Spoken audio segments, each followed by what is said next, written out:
নমস্কাৰ মৰমৰ ছাত্ৰ ছাত্ৰীসকল আমাৰ পঢ়াশালীলৈ তোমালোক সকলোকে স্বাগতম জনাইছো। এই ভিডিঅ'টোত তোমালোকৰ স্পন্দন নামৰ কিতাপখনৰ পাঠ 2 আলহীলৈ মাছ এই পাঠটো আমি আলোচনা কৰিম, লগতে ইয়াৰ যিসমূহ প্ৰশ্ন আছে তাৰ উত্তৰসমূহ কৰিবলৈ যত্ন কৰিম। গতিকে ভিডিঅ'টো তোমালোকে শেষলৈকে চাবা। যদি ভাল পোৱা তেন্তে লাইক কৰিবা, কমেণ্ট কৰিবা, লগৰ বন্ধু বান্ধৱীলৈকো ভিডিঅ'টো শ্বেয়াৰ কৰি দিবা, আৰু যদিহে আমাৰ এই চেনেলটো ছাবস্ক্ৰাইব কৰা নাই তেন্তে ছাবস্ক্ৰাইব কৰি বেল আইকনটো দবাই ৰাখিবা। কিন্তু তাৰ আগতে তোমালোকক মই এটা কথা কৈ ল'ব বিচাৰিছো যে ইয়াৰ আগত আমি ভেবেলাৰ ভোগ নামৰ পাঠটোৰ প্ৰশ্ন উত্তৰসমূহ আলোচনা কৰিছিলো। তাত তোমালোকৰ 10 নম্বৰ যিটো প্ৰশ্ন আছিল, তলৰ ছবিত থকা শব্দবোৰৰ লগত খাপ খোৱাকৈ বাকচত থকা শব্দবোৰ লিখা। ইয়াত আছিল ঠোক, সি, থোপা, আখি। গতিকে এইটো তোমালোকক ভুলকৈ দিয়া হৈছিলে, কলৰ লগত ঠোক আৰু তামোলৰ লগত আখি। এইটো তোমালোকে কাৰেকশ্যন কৰি ল'বা। কলৰ লগত শুদ্ধ আখিহে হ'ব আৰু তামোলৰ লগত ঠোক। গতিকে এইটো তোমালোকে মই যেনেদৰে এইবাৰ এইটো ঠোকটো কাটি আখি লিখিছো আৰু তামোলৰ লগত আখিটো কাটি ঠোক লিখিছো, এইটো তোমালোকে কাৰেকশ্যন কৰি ল'বা। বাকী দুটা একেই থাকিব, কলৰ আখি, ধানৰ সি, তামোলৰ ঠোক, আঙুৰৰ থোপা এনেদৰে থাকিব। এইটো তোমালোকে শুদ্ধকৈ লিখি ল'বা, ঠিক আছে। এতিয়া আমি পাঠটো পঢ়ো আহা। পাঠটোৰ নাম হৈছে আলহীলৈ মাছ। মই পঢ়ি দিছো এবাৰ। এখন গাঁৱত সৰুকণ খনিকৰ নামৰ এজন লোক আছিল। এদিনাখন তেওঁৰ ঘৰলৈ আলহী আহিল। আলহীক শ'ল বা বৰালি মাছেৰে ভাত এসাঁজ খুৱাবলৈ তেওঁৰ মন গ'ল। সেয়ে তেওঁ ভঁৰাল ঘৰৰ গাধৈৰ পৰা বৰশী আৰু পিঠিয়াটো উলিয়াই ল'লে। এতিয়া বৰশী তোমালোকে চিনি পোৱা, কিন্তু পিঠিয়াটো দেখিছানে? এই যে মানুহজনে এইটো পিন্ধি আছে এনেকে বৰষুণৰ পৰা বাচিবলৈ সাধাৰণতে ব্যৱহাৰ কৰা যায়। যেনেদৰে জাপি আমি মূৰত বৰষুণ নপৰিবলৈ বা গাত তেনেকুৱাকে ব্যৱহাৰ কৰোঁ, গাত বৰষুণ নপৰিবলৈ, ঠিক তেনেদৰে পিঠিয়াটোও তেনেকুৱাকে ব্যৱহাৰ কৰা হয়। এইটোকে পিঠিয়া বুলি কোৱা হয়, ঠিক আছে। এতিয়া সৰুকণে মনতে ভাবিলে, আজি শ'ল বৰালি ধৰিবই লাগিব, নহ'লে আলহীক কিদৰে ভাত সাজ খুৱাম। পিঠিয়াটো মূৰত লৈ তেওঁ লাহে লাহে ওচৰৰ বিলখনলৈকে আগবাঢ়িল। বিলৰ পাৰৰ এজোপা গছৰ তলত সৰুকণে বহি ল'লে। কাষত খালৈটো থলে। তাৰ পাছত বৰশীটো টোপাই পানীত পেলালে। এটা এটাকৈ তেওঁ 11টা পুঠি মাছহে পালে। শ'ল বৰালি হ'লে এটাও নাপালে। সৰুকণ হতাশ নহ'ল। প্ৰকাণ্ড মাছ এটা পোৱাৰ আশাত সৰুকণে বৰশী বায়ে থাকিল। এতিয়া চাবাচোন তাৰ পিছৰখিনি।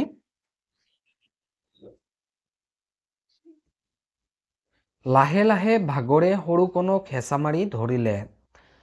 কেতিয়া টোপনিত লালকাল দিলে তেওঁ গমকে নাপালে।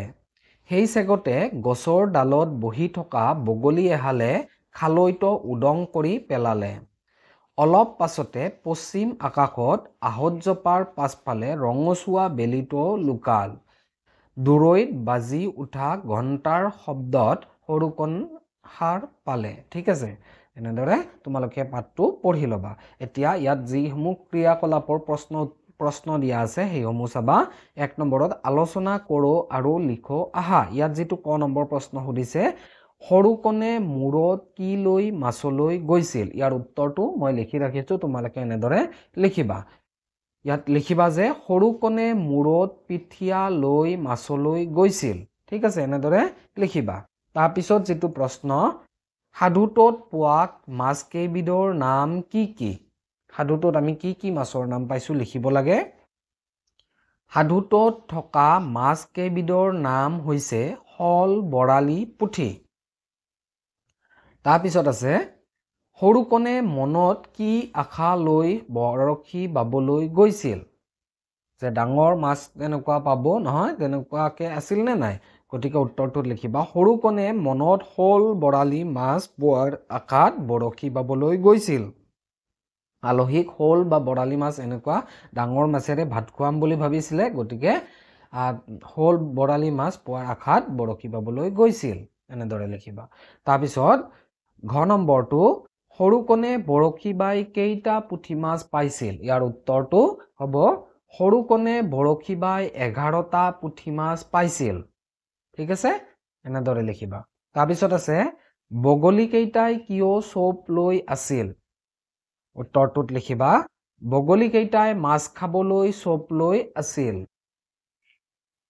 তাৰ পিছত তোমালোকক যি 2 নম্বৰ দিয়া আছে 2 নম্বৰটোত চাবা তলৰ শব্দবোৰ অৰ্থৰ লগত আঁচ টানি মিলাও আহা। এইপিনে শব্দ দিয়া আছে, এইপিনে তাৰ অৰ্থবিলাক ওলট পালটকে দিয়া আছে, আমি আঁচ টানি মিলাব লাগে। প্ৰথমতে আছে গাধৈ। গাধৈটো কাৰ লগত মিলিব?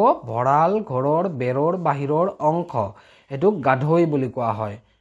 তাৰপিছত আছে পিঠিয়া। পিঠিয়া পিঠিত লোৱা জাপি, ঠিক আছে। তাৰপিছত খালৈ, মাছ থোৱা এবিধ পাত্ৰ। চোপ লোৱা মানে হৈছে খাপ দিয়া। তাৰপিছত টোপাই, বৰশীত টোপ লগোৱা কাৰ্য, এইটোক টোপাই বুলি কোৱা হয়, ঠিক আছে। এতিয়া বাক্য ৰচনা কৰিবলৈ দিছে তোমালোকক বিল, আলহী আৰু খালৈ শব্দকেইটা ব্যৱহাৰ কৰি। মই ইয়াত লিখি দিছোঁ, তোমালোকে লিখিব পাৰা এনেদৰে, নহ'লে তোমালোকে নিজেও এনেকুৱা ধৰণে বাক্য বনাই লিখিব পাৰিবা। এই বিলখনত বহু মাছ কাছ আছে।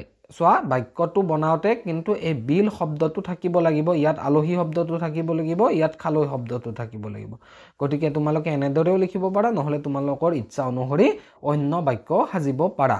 এতিয়া আলহীটো চোৱা, যোৱাকালি আমাৰ ঘৰলৈ আলহী আহিছিল। তাৰপিছত আছে খালৈ। খালৈটো মাছেৰে ভৰি আছে। এনেদৰে তোমালোকে লিখি ল'ব পাৰিবা। 4 নম্বৰটো তোমালোকক জনাৰ বাবে দিছে। ইয়াত তোমালোকক তলৰ বাক্যৰ আঁচ টনা শব্দকেইটালৈ মন কৰা আৰু তাত থকা যুক্তাক্ষৰ দুটা কিদৰে গঠিত হৈছে চাও আহা। প্ৰকাণ্ড মাছ এটা পোৱাৰ আশাত সৰুকণে বৰশী বায়েই থাকিল।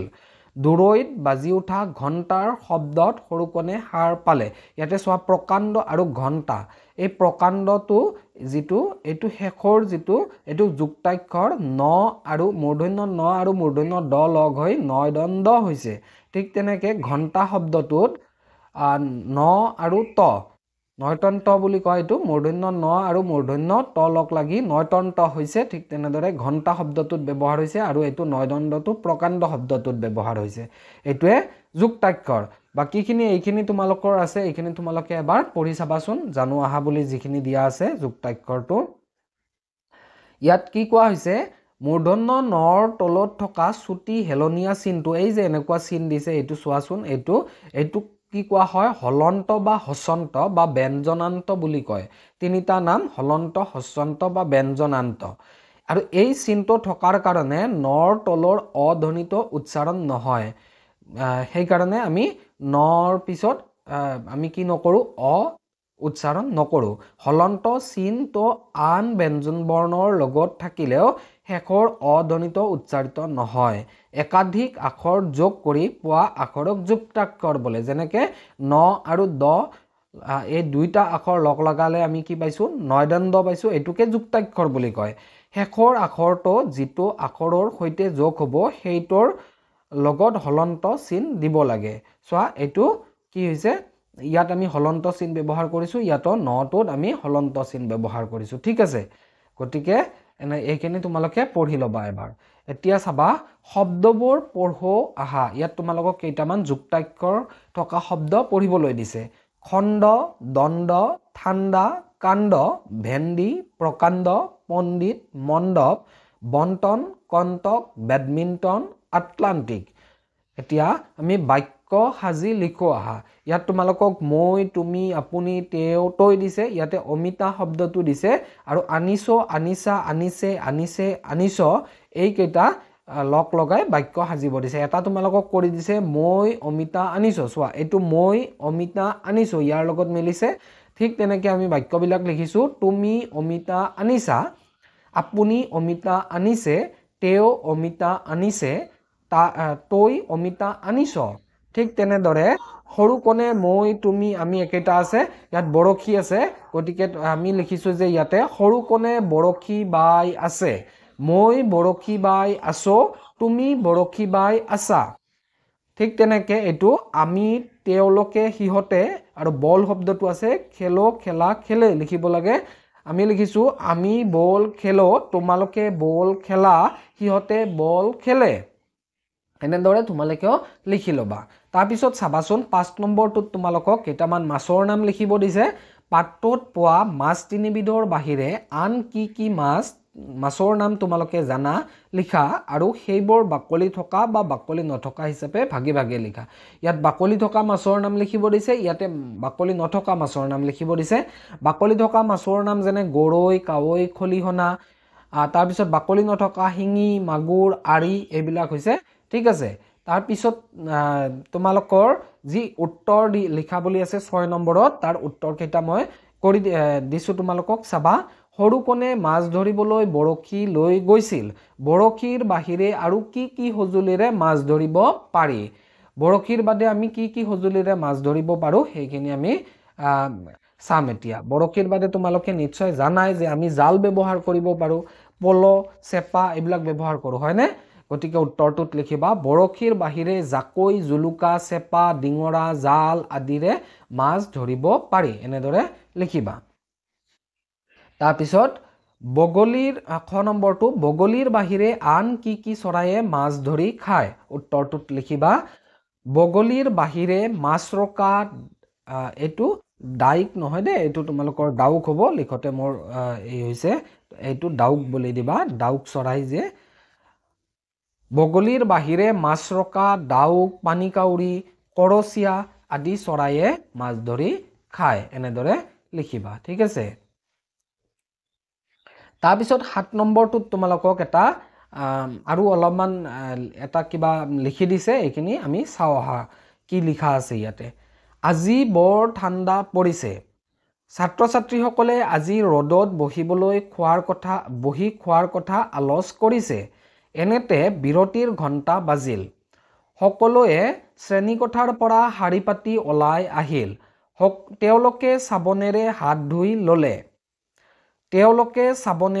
ধুই ল'লে তাৰ পাছত মধ্যাহ্ন ভোজনৰ বাবে তেওঁলোক ৰ'দত বহি ল'লে আজিৰ খাদ্য তালিকাত সেউজীয়া শাক-পাচলি আৰু দাইল আছে সেইবাবে ৰান্ধনীয়ে পোষণ বাগিচাৰ পৰা পুৰৈ শাক ভেন্দি আৰু ধুন্দুলি আদি আনি ৰান্ধিছে সকলোৱে মিলি শাক দালি ভাজিৰে ভাত সাজ হৰিক মনেৰে খালে হৰিক মানে আনন্দ মনেৰে ঠিক আছে তোমালোকে তেওঁলোকে খাই থাকোতে এখন ফলক দেখিলে ফলকখনত কি লিখা আছে কেইজন মানে খাই উঠিয়েই ফলকখনৰ কাষ পালে তেওঁলোকে তাত কেলৰি শব্দটো দেখিলে কেলৰি মানেনো কি সেই কথাটো তেওঁলোকে বিজ্ঞানৰ শিক্ষকক সুধিবলৈ থিৰাং কৰিলে এনেতে টং টংকৈ শ্ৰেণী ঘণ্টাটো বাজি উঠিল এটা কেলৰি শব্দটো কি তোমালোকে জানানে বাৰু কেলৰি শব্দটো হৈছে আমাৰ যেনেকে গটা বস্তু যেনেকুৱা আমাৰ দাইল চাউল চেনি এইবিলাক কিলোগ্ৰাম বা কেজি ওজন হিচাপে আমি ব্যৱহাৰ কৰো বা কেজি হিচাপত আমি কি কৰো হিয়তক গণনা কৰো 1 কেজি 2 কেজি ঠিক তেনেকে জুলীয়া বস্তুবিলাক লিটাৰত আমি গণনা কৰো ঠিক তেনেকে আমাৰ দেহত খাদ্য খোৱাৰ পিছত যি শক্তি উৎপন্ন হয় সেই শক্তিটো জোখাৰ কাৰণে আমি কেলৰি শব্দটো ব্যৱহাৰ কৰো ঠিক আছে তোমালোকক বিজ্ঞানৰ শিক্ষকে হয়তো ভালকৈ বুজাই দিব মই তোমালোকক এইখিনি কথা কৈ ধলো এতিয়া সোৱা এই প্ৰশ্নখিনি দিয়া আছে এই প্ৰশ্নখিনিত আমি উত্তৰ কৰিম এতিয়া ইয়াত তোমালোকক ক নম্বৰ যেটো প্ৰশ্ন সুধিছে খাদ্য তালিকা মতে আজিৰ খাদ্য কি আছিল ইয়াৰ উত্তৰটো তোমালোকে লিখিবা যে খাদ্য তালিকা মতে আজিৰ খাদ্য আছিল সেউজীয়া শাক-পাচলি আৰু দাইল তাৰ পিছত যেটো খ নম্বৰ প্ৰশ্ন ৰান্ধনীয়ে শাক-পাচলি কৰ পৰা তুলি আনি ৰান্ধিছিল উত্তৰটোত লিখিবা তোমালোকে ৰান্ধনীয়ে পোষণ বাগিচাৰ পৰা পাচলি তুলি আনি ৰান্ধিছিল তাৰ পিছত ৰান্ধনীয়ে বাগিচাখনৰ পৰা কি কি পাচলি তুলি আনিছিল উত্তৰটোত তোমালোকে লিখিবা গ নম্বৰৰ ৰান্ধনীয়ে বাগিচাখনৰ পৰা পুৰৈ শাক ভেন্দি আৰু ধুন্দুলি আদি তুলি আনিছিল তাৰ পিছত যেটো ঘ নম্বৰ প্ৰশ্ন তেওঁলোকে কিয় ৰ'দত বহি খোৱাৰ কথা আলোচ কৰিছিল উত্তৰটোত তোমালোকে লিখিবা দিনটো বৰ ঠাণ্ডা আছিল বাবে তেওঁলোকে ৰ'দত বহি খোৱাৰ কথা আলোচ কৰিছিল তাৰ পিছত উঙ নম্বৰটো তেওঁলোকে বিজ্ঞানৰ শিক্ষকক কি সুধিবলৈ থিৰাং কৰিছিল উত্তৰটোত তোমালোকে লিখিবা তেওঁলোকে বিজ্ঞানৰ শিক্ষকক কেলৰি মানেনো কি সুধিবলৈ থিৰাং কৰিছিল গতিকে আজিৰ ভিডিঅ'ত আমি ইমানখিনি আলোচনা কৰিলো আশা কৰো তোমালোকে এই পাঠটো এই ভিডিঅ'টোৰ পৰা উপকৃত হ'বা আৰু এই পাঠটোৰ প্ৰশ্ন উত্তৰসমূহ কৰিবলৈ পাৰিবা। গতিকে আজিলৈ ইমানে, ধন্যবাদ।